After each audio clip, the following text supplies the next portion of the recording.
place. Romero sur la 5e place. Bref, on a pas mal de pilotes qui sont élancés ici sur cette catégorie loisirs. Par contre, maintenant, il faut laisser place à la catégorie pro avec notre ami Alexandre Claudin et son véhicule qui est juste énorme. Une Dodge Charger de 1968. Honnêtement, c'est un paquebot. Elle est immense, mais vous allez voir, il s'en occupe très bien, il la gère très bien. J'ai vu des beaux passages qualif hier. C'est un vieux véhicule. Elle est annoncée pour... c'est un V8 compresseur de 500 chevaux. C'est pas mal, c'est vraiment dans l'esprit américain. Alexandre Claudin qui est là pour théoriquement son dernier passage en France. Il va s'envoler avec la voiture pour les États-Unis, pour je pense de très beaux événements de drift. Donc c'est tout ce qu'on peut lui souhaiter. Et ce week-end, il va falloir qu'il s'impose aussi avec ce monstre. D'ailleurs, Thomas, j'ai eu Alexandre Claudin tout à l'heure qui m'a dit qu'avec son monstre, il comptait bien en découdre avec les pilotes. J'espère bien. Qu'il n'en reste pas là. On aurait tous rêvé à un petit passage battle avec la Cappuccino, sûrement la voiture la plus petite et là la voiture la plus grosse. Malheureusement, la Cappuccino étant loisir, elle ne peut pas faire de battle. Effectivement, c'est bien dommage, Billy. Effectivement, je pense que ça aurait donné des photos assez épiques. Premier passage ici, on va passer pareil que pour la catégorie loisir, un passage warm-up. On entend le V8 compresseur qui rugit sous le capot. Ça fait trembler la tente. Ça fait trembler le camion. Je suis dans un camion en train de expliquer cet événement. Et un petit peu optimiste sur ce premier passage, Alexandre. Avec la Dodge Charger.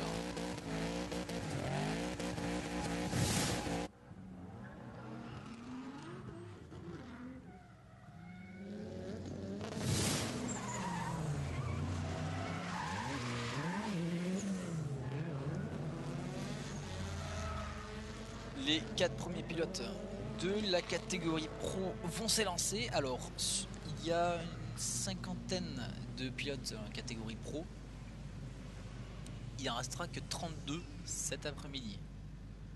Les 32 meilleurs pilotes de cette qualification vont pouvoir se battre en duel pendant les battles cet après-midi. Place maintenant au premier run d'Alexandre Claudin, numéro 131. 500 chevaux, la Dodge Charger, le monstre, la plus grosse voiture du week-end. Je parle en termes de gabarit. C'est parti.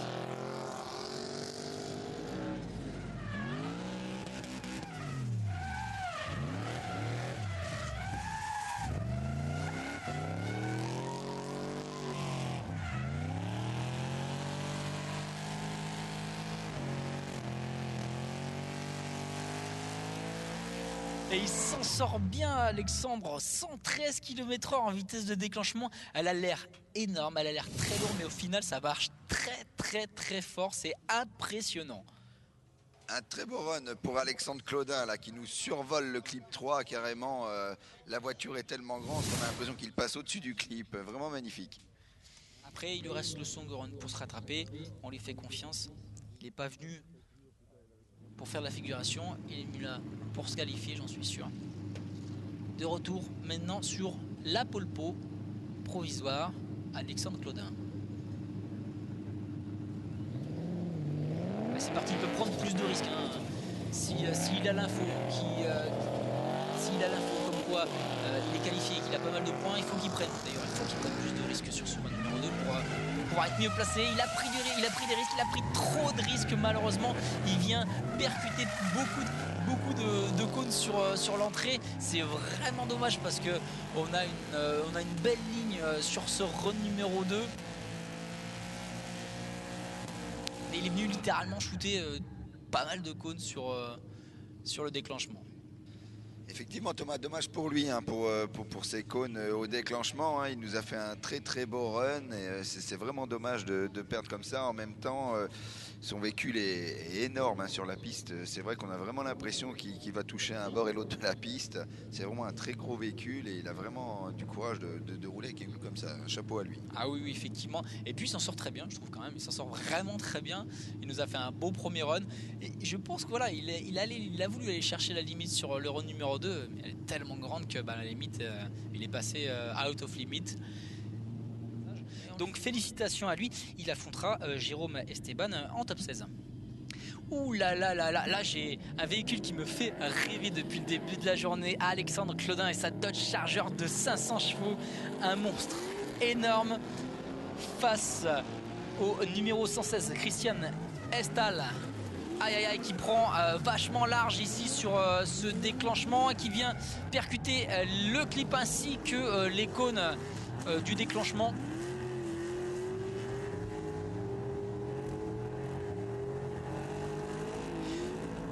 Elle a vraiment un look américaine avec ses jantes énormes, elle est super élevée, c'est vraiment très beau, ça me fait vraiment rêver. Là on voit Alexandre Claudin qui avec beaucoup moins d'angle que le suiveur, qui fait l'erreur ici, hein, qui vient chercher un peu large et qui vient percuter tous les cônes. Et vu qu'il est large, il va le rester et vient percuter aussi le clipping point numéro 1. Et ça va donner l'avantage forcément à Alexandre Claudin.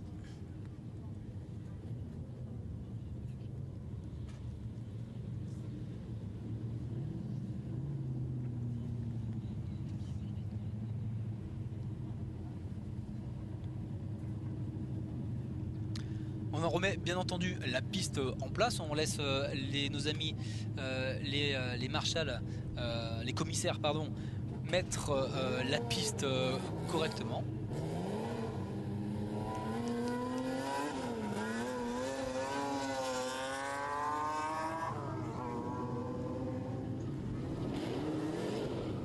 C'est parti pour la chauffe.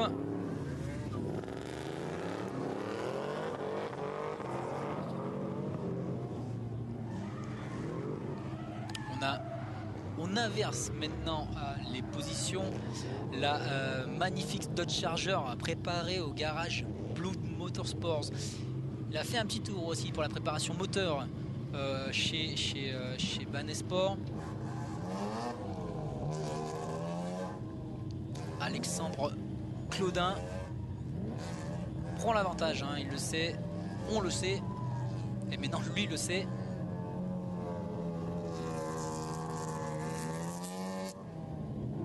Et top départ.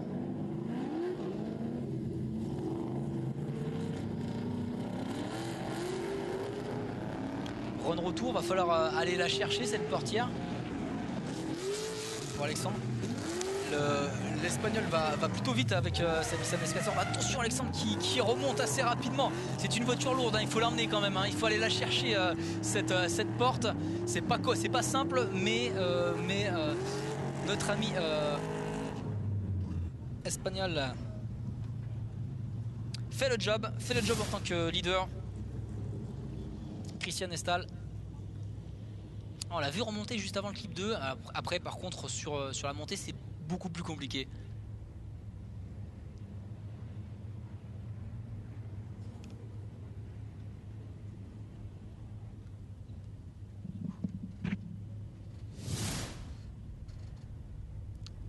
On va voir par conséquent le résultat de cette battle.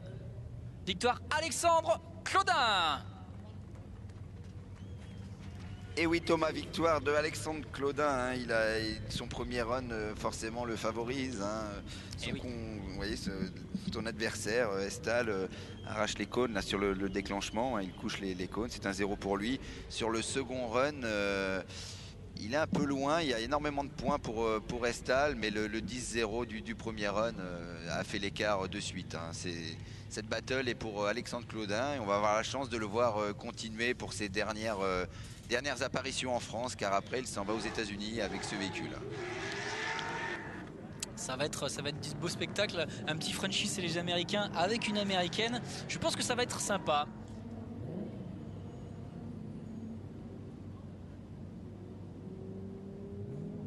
belle battle en perspective. Nicolas Dufour à gauche, Alexandre Claudin à droite. La Dodge Charger de 500 chevaux face à la E30 de, je vais pas dire seulement, mais 350 chevaux quand même. Là, la différence, il n'y en a pas tellement au final. Parce que quand on fait le rapport poids-puissance entre les deux véhicules, on doit être sur quelque chose qui est assez équivalent.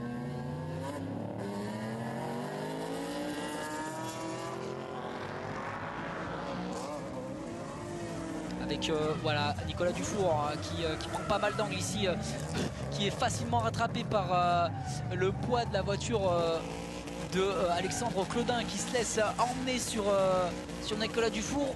Et Nicolas Dufour qui a un problème mécanique qui n'est pas sorti, je crois, qui a complètement arrêté de drifter. Je ne sais pas ce qui s'est passé pour Nicolas. Ah, il a eu le même problème que tout à l'heure, hein, qu'il a eu pendant la séance, sa deuxième séance de qualification. Effectivement, Thomas, ça doit être un problème récurrent chez Nicolas Dufour. Dès qu'il descend à bas régime, on dirait que son véhicule a du mal à repartir.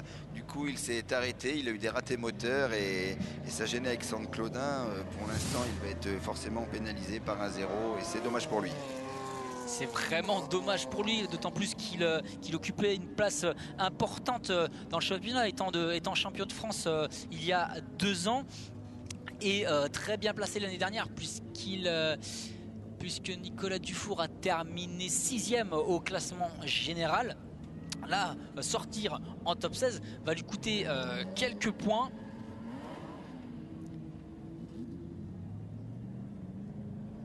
En tout cas, la Dodge Charger s'en sort plutôt bien quand même. On s'attend à un véhicule qui est très lourd et qui va avoir du mal, assez pâteau. Mais la Dodge Charger qui est sortie du garage Blood Motorsport, franchement s'en sort très bien. Pour en plus la quantité de ferraille qu'il y a dedans, pour avoir vu la préparation du début à la fin, je trouve que c'est un véhicule qui s'en sort très très bien. C'est impressionnant.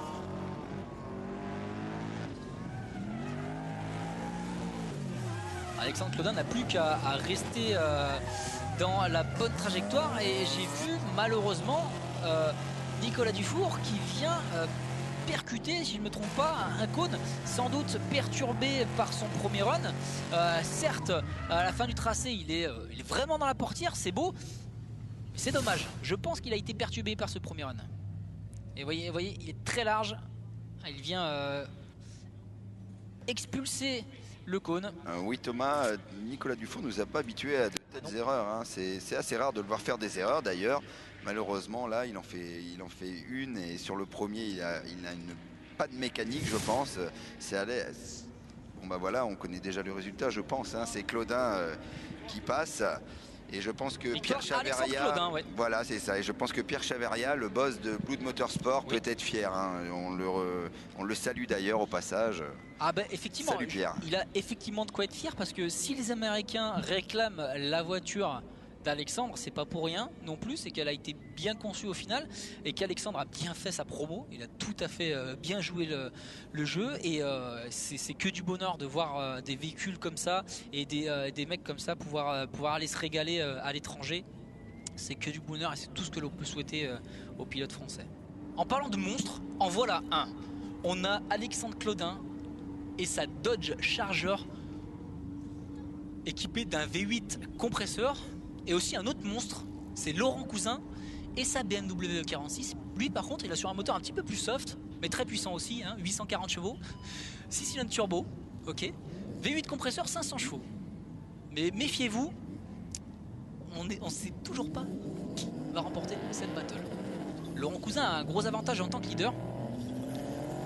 Là il s'est passé en tant que suiveur par contre, mais en tant que leader il est très très rapide. En tant que suiveur, là il faut qu'il fasse le job. Alexandre qui a une voiture très longue, très grande, je trouve qu'il s'en sort extrêmement bien. Déjà arrivé en top 4 avec ce véhicule, on a l'impression que c'est impossible, mais il le fait, et il l'a fait. C'est une voiture qui est lourde, pas facile à manier, mais la préparation est très bien faite et vous voyez comme il l'amène très bien. C'est juste extraordinaire. On a toujours peur, moi j'ai toujours peur qu'il vienne percuter les cônes, mais non, à chaque fois ça passe. Il est précis sur ses trajectoires, tant mieux pour lui, et il est régulier. C'est ce qui lui permet d'atteindre cette place actuellement sur les battles. C'est ce qui lui permet d'atteindre le top 8 sur les battles. Derrière, on a Laurent Cousin qui a pas mal d'années d'expérience et une voiture qui est affûtée, hein, qui a des années de compétition derrière lui, qui lâche rien. La preuve, égalité parfaite. Tout simplement que le leader a une très belle trajectoire et que le suiveur a parfaitement fait son travail. Donc les juges ne peuvent pas départager. Ils donnent la même note. Comme je disais, Laurent, depuis le début des battles, s'en sort très bien en tant que suiveur. Il est très rapide. Ce qui, je pense, pourra jouer à son avantage ici sur le second départ.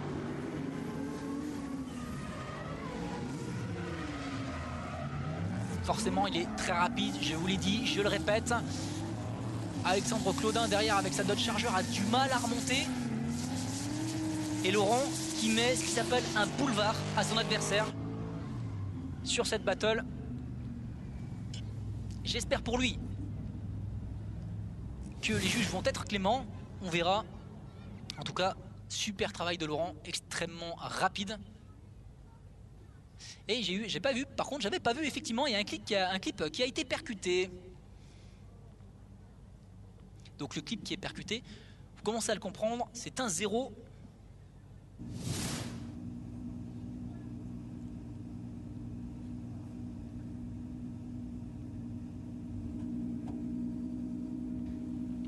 Et voilà Thomas, pas de surprise effectivement sur ce battle, hein. La victoire est pour Laurent Cousin, 1-0 pour monsieur Claudin qui a couché le cône numéro 2 sur son second run.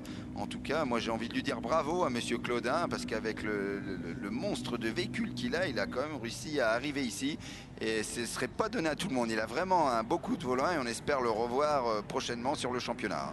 Ça va être compliqué parce que il part aux États-Unis pour rouler, mais écoute, moi aussi j'espère le revoir prochainement sur le championnat. Et, des pilotes qui roulaient illégalement en montagne. Il a bien fallu cadrer tout ça.